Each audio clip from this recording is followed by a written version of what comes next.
What if everything goes right for the Marlins rotation this season? Health, consistency, results, just how good can they be? I'm going to talk about that on today's Locked On Marlins.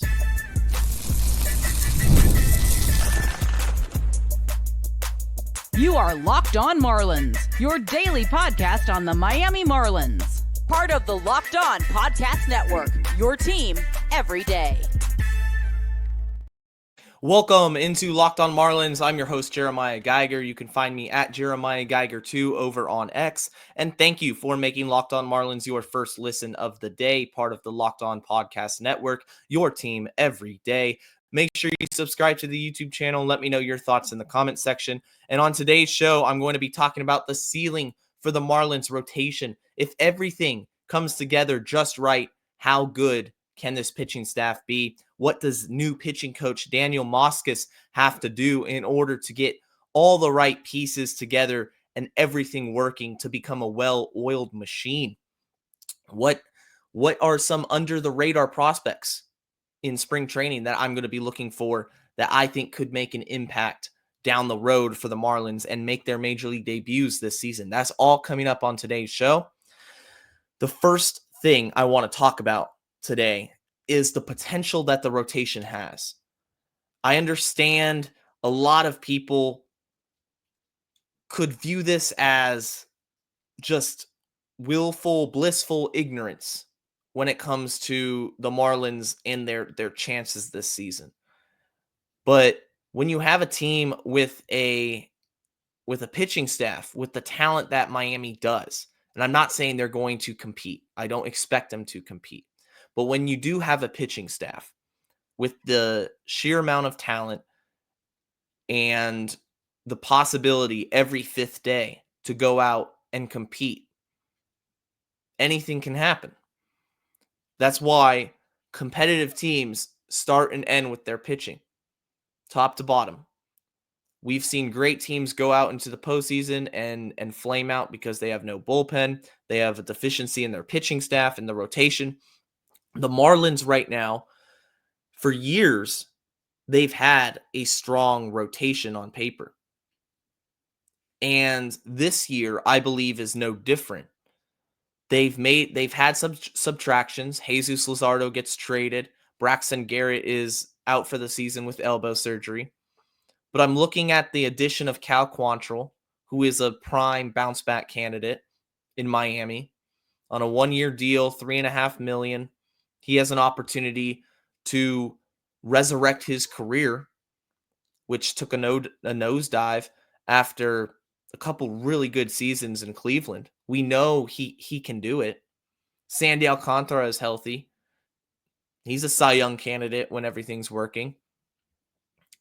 And Ryan Weathers is another guy who slowly came into his own last season, but was hampered by injuries.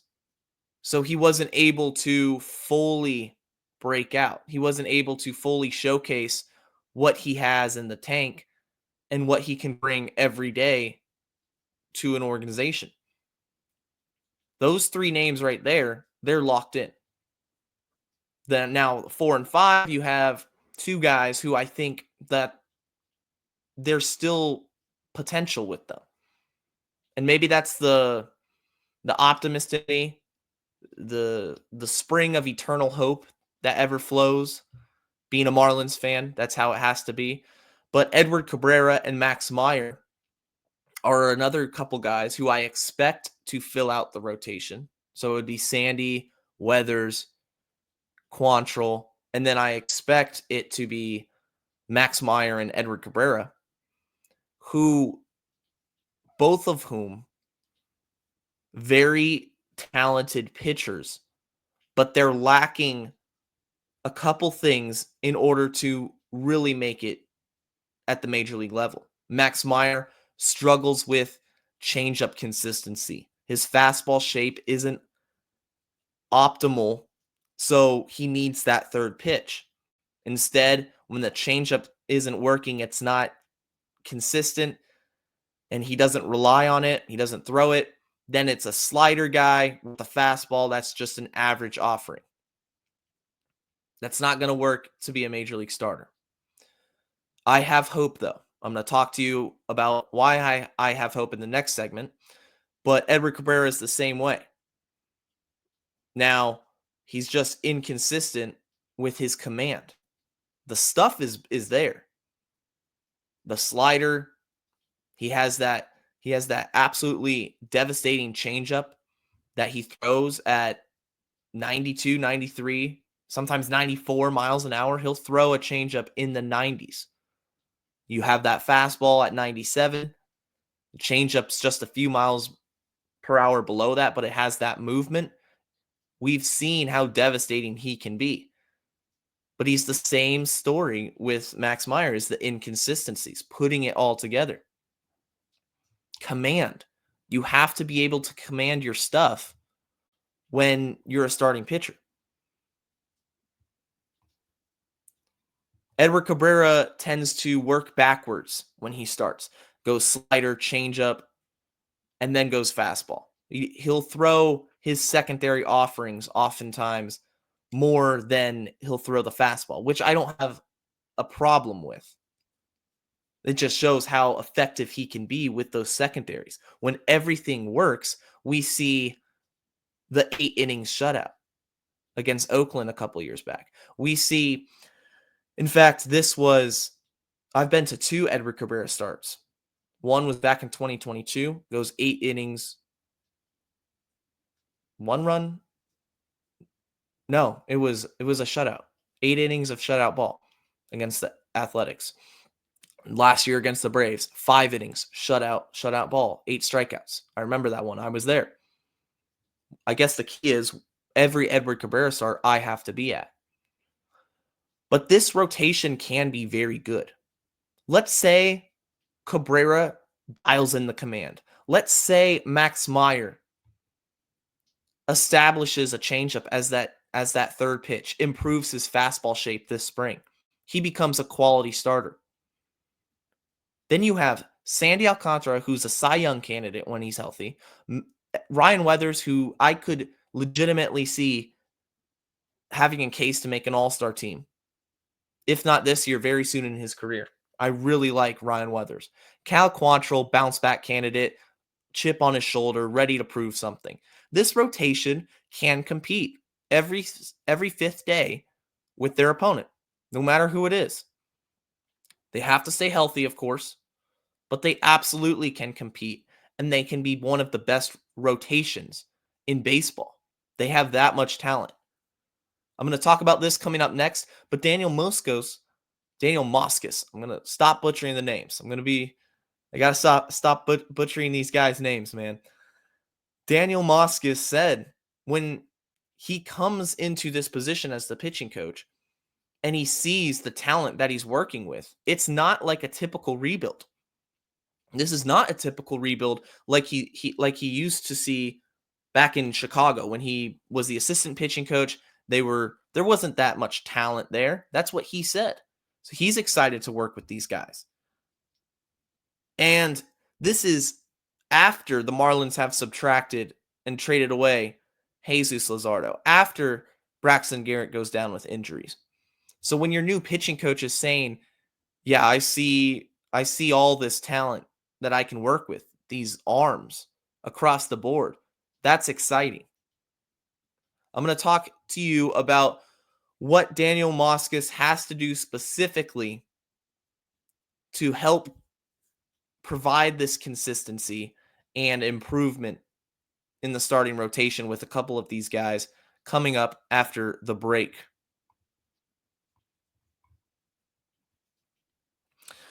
But I want to remind you that today's episode is brought to you by Wonderful Pistachios. Are you looking for a snack that's both delicious and nutritious? Crack into a good source of protein with Wonderful Pistachios. Wonderful Pistachios is one of the highest protein nuts. Each 1 ounce serving has 6 grams of protein, giving you over 10% of your daily value. Plus, they're packed with fiber and better for you unsaturated fats to help keep you feeling fuller longer. The no-shells variety is the perfect grab-and-go snack for busy days. Whether you're snacking at your desk or on a road trip, or you just need a quick protein boost, they're always a go-to. And if you love cracking open every shell for that satisfying crunch, the in-shell options are a classic favorite. Wonderful Pistachios is a complete protein, providing all 9 essential amino acids, and they're always packing a protein punch. Grab no shells, Wonderful Pistachios for that grab and go ease, or the satisfying crack of opening each shell. Grab the shell variety. It's like snack meditation. Whether you're running between meetings or dropping off the kids, Wonderful Pistachios are the snack that works as hard as you do. Get snacking and get cracking with the snack that packs a protein punch. Visit wonderfulpistachios.com to learn more. If you're an everyday listener, I want to thank you for being part of the crew. And if this is your first episode, thank you for tuning in. Make sure you subscribe so you don't miss any more episodes in the future. We're going to be here right here every day on Locked On Marlins, Monday through Friday, giving you the best Marlins content throughout the season. It's going to be a fun season, guys. And it's going to be an even better season if the Marlins rotation can live up to their true potential. I still have hope. Edward Cabrera, Max Meyer, I still believe in you. I think Daniel Moskos believes in you. And he said it himself in an interview that he truly believes Edward Cabrera is super talented and can't wait to get to work with him. He believes it. I believe it. What can Daniel Moskos do to help develop Edward Cabrera into a consistent option in the major league rotation? The first thing I think Daniel can do is work on mechanics being consistent day in and day out. Edward's mechanics have to be the same day in and day out. Otherwise, the command is still going to happen. The issues are still going to happen. When a pitcher like Cabrera goes out one day and throws 6 innings, 5 innings of shutout ball, and the next day he walks 4 people, that's not an indictment on his stuff, because we just saw how good his stuff resulted in. What happened? He shut out a lineup. He struck out 8, 9, 10 batters. And then it goes back to command, pitch sequencing, establishing consistent mechanics, not doing too much on the mound, and it goes back to mindset. He's got to work with Edward Cabrera in the mindset, knowing that he's battled through this adversity, knowing that Edward Cabrera likely knows this might be his last chance to be a starter in the Marlins rotation. I believe in Edward Cabrera. I think he can be what all the fans have wanted him to be. But it starts by consistent mechanics, a clear mindset, and just eliminating those walks. Whatever Daniel Moskos has to do to establish those consistent mechanics, clean delivery, where he is pitching strikes consistently. Because that's all it is. If he can pitch strikes consistently, he's going to be a force.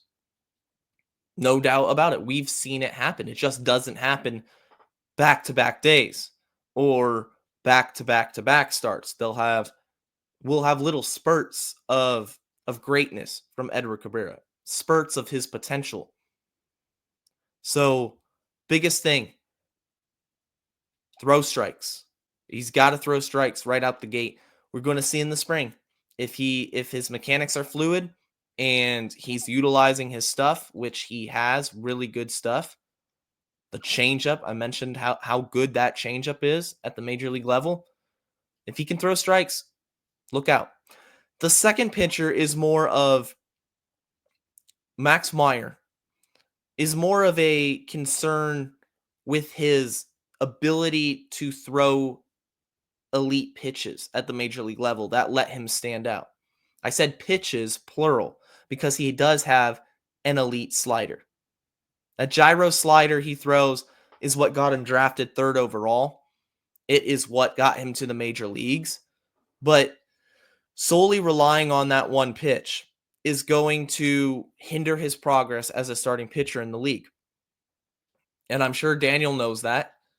And if you take a deep dive into his stuff, the fastball, the changeup, and the slider.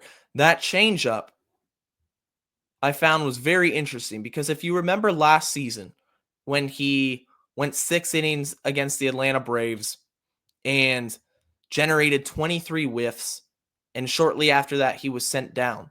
I took a deep dive into the numbers here. That changeup was filthy.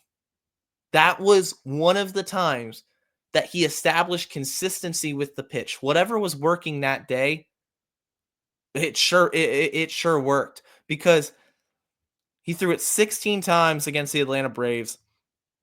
The horizontal break on that changeup, so the movement was 18.3. That is well above average. 18.3 inches of horizontal movement. That horizontal break on that change, which is just great. That is an above average pitch. The issue is he was never able to find it consistently to play up like that the rest of the season. The slider was there. He barely threw the fastball in that start in those 6 innings. Threw it 17 times through the 4-seam. So the 4-seam shape also needs to be worked on. Daniel Moskos can help with that because when he was an assisting pitching coach with the Chicago Cubs, he specifically worked with Justin Steele on changing his changeup grip because Justin Steele was a fastball slider guy. Max Meyer, fastball slider guy. Justin Steele adjusts his grip on the changeup, is working with it. Daniel Moskos is the guy working with his grip on that change. And he became more comfortable with it. And the changeup became a weapon. The movement changed. The whole pitch shape itself changed as a result of working with Daniel Moskos. Can the same thing happen with Max Meyer? Because if it does, and you can establish that changeup that we saw last season for that one start against the Atlanta Braves, then Max Meyer can be a starter in this rotation. Absolutely is going to be someone to be reckoned with in this rotation because that slider is so good. Can Daniel Moskos work with the pitch shape on his fastball? That's another thing I want to see. It's flat. I've said before, I think that Max Meyer can adjust the shape on his fastball by adjusting his release point, lowering that vertical approach angle. It's something to think about. But that changeup, we saw that one moment against Atlanta when it was really working. Can Daniel, the pitching coach, take what he saw, review that film, and get Max Meyer to pitch it well consistently? There's a couple under the radar prospects that I want to talk about that I'm going to be watching for in spring training and who have a real chance to make the major league roster coming out into opening day. I'm going to talk about them coming up next.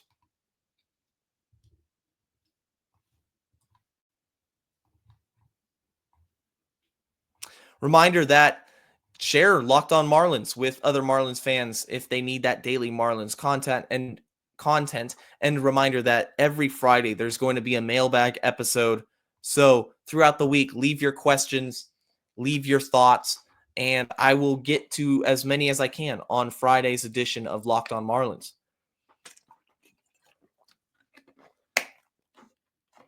Couple prospects who I think are under the radar, not really being talked about in the Marlins circles right now. Victor Mesa Jr. is one of them. I'm going to start by talking about Luarbert Arias, a relief pitcher. He's on the 40-man roster, was about to become a minor league free agent, but the Marlins added him to the 40-man this offseason to protect him. Spent all year in AAA. I was I was watching some highlights of him yesterday, and high fastball, high velocity, high velocity fastball. There we go. He's got a good slider, can ramp the fastball up to 96, 97 consistently. It's all about, does his stuff play at the major league level? It's a perfect relief arm, but he also can go long relief. He can pitch 3 innings at a time.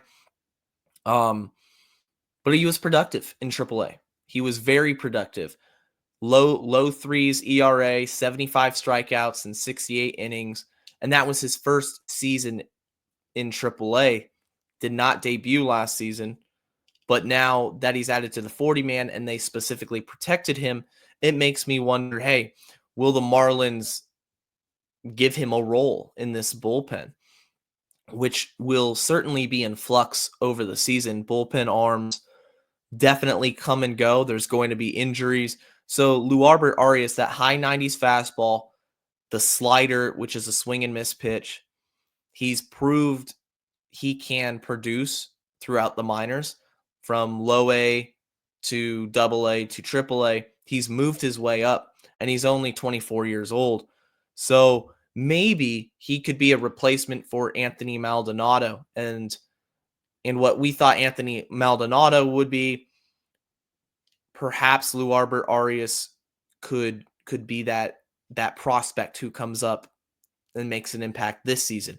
Anthony Maldonado, it kind of didn't work out for him in the big leagues, for the Marlins at least.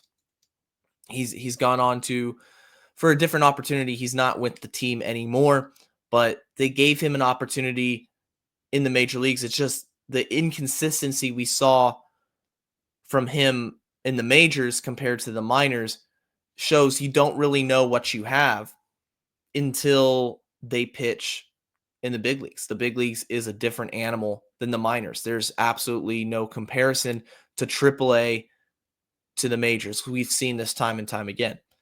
But Arias is somebody, I think, just watching him and the stuff he has, could be a valuable asset.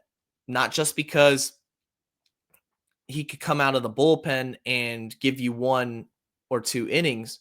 He could go 3 innings. He could be that long relief guy. So now they have a few prospects who can all provide that long relief. Jansen Junk, Ronnie Henriquez, Luarbert Arias, they can all go 3-4 innings at a time. Perhaps Arias not as much, but if you're buzzing through the game logs, he would go multiple innings. He would go 2-3 innings at a time. It wasn't just a 1 inning or he's a righty specialist or anything like that. So Arias, somebody to look for. Victor Mesa Jr. is the other player that I am very excited to watch this spring training. I thought he could debut last season, and it looked like it was trending that way. It looked like everything was heading toward a Victor Mesa Jr. debut for the Marlins. And then he got hurt his back, really effectively ended his season last year. And it was a shame because it was a very productive season for Victor Mesa Jr. He had hit 13 home runs up to that point in under 100 games. So he was well on his way to a 20 home run season in AAA, which was his first season at the AAA level. Last year, or 2023 rather, he was in AA. He's producing, hits 18 home runs, and last year makes it up to AAA. He's producing as well. And you think he's going to get a shot in the majors, he gets hurt.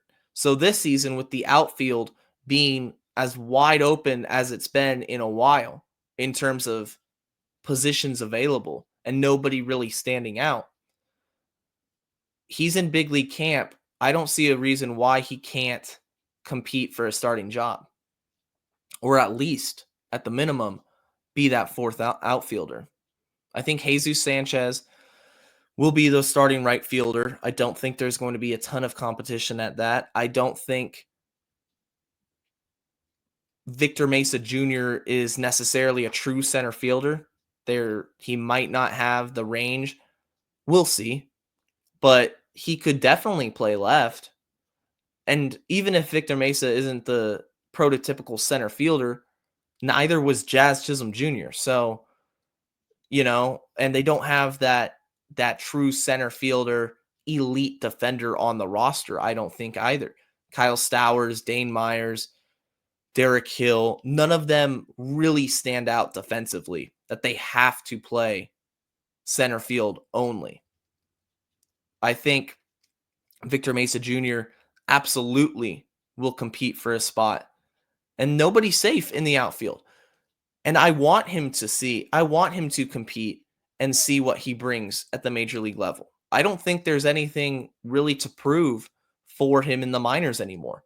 I've talked about this with Troy Johnston, is that when he's reached a point and he's hit at every single level, including AAA, you got to let him see what he's got at the major league level. There's a perfect opportunity for Victor Mesa Jr. to go out and earn it.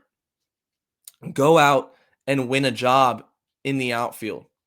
Griffin Conine will be out there competing. He's another name to mention who played his way into debuting. He played his way throughout the minors. He produced, and he got a shot. I think Victor Mesa Jr. is going to get a shot, and I have a feeling that even if it's not in the opening day lineup, even if he's not on the 26-man roster to begin the year, I do have a feeling that he's going to eventually make his way up very soon and make an impact. I think, but at least by May, he's going to be in the major leagues because there's no reason to really keep him down. And as soon as you see struggles from other players, if you see any injuries, I think Victor Mesa Jr. will definitely be one of the names that the front office considers calling up immediately. And if he has an opportunity, it's going to be great because dude can hit 400 plus bombs. I mean, he hits absolute tanks. I want to see that bat play at Lone Depot Park. I want to see the young guys play. Kyle Stowers, Kyle Stowers is somebody who has the bat speed, the exit velocity. He just hasn't been able to hit the fastball at all. And if you can't hit the fastball in the major leagues, you're not going to hit anything in the major leagues. So he's another guy who I am interested. The first part of the season, does he struggle? Does he get consistent playing time? Because when it comes down to it, you could have somebody in Victor Mesa Jr. that could be up here for a few years. He hasn't even made his debut. He's not a journeyman, stopgap 1 year, 2 year guy. So he's gotta make his way up here. Could happen this spring training. Again, the spring training games, a week and a half away. We're going to find out a lot about how they're doing, if guys are struggling, if guys are exceeding expectations. And we're going to see every day moving forward, the Marlins are going to be working. It's awesome to see the work they're putting in, seeing live arms on the field, seeing guys throw live pitches already off the mound against hitters. It's an attitude of hard work. That's the impression I'm getting right now that Clayton McCullough is bringing. Hard work, setting the example, setting the tone right now in spring training. Victor Mesa Jr. says, we might be young, but that doesn't matter. It doesn't matter if they're young. It doesn't matter. They want to get out there and they want to work. He can earn it. He can absolutely earn a starting role or a fourth outfield spot this spring training. And regardless if it happens or not, I am confident with Clayton McCullough that whoever is the starting 3 outfielders after spring training against the Pirates on opening day deserve to be there. I am confident about that. I don't think there's going to be anything given out. There's going to be no handouts. And players are going to work.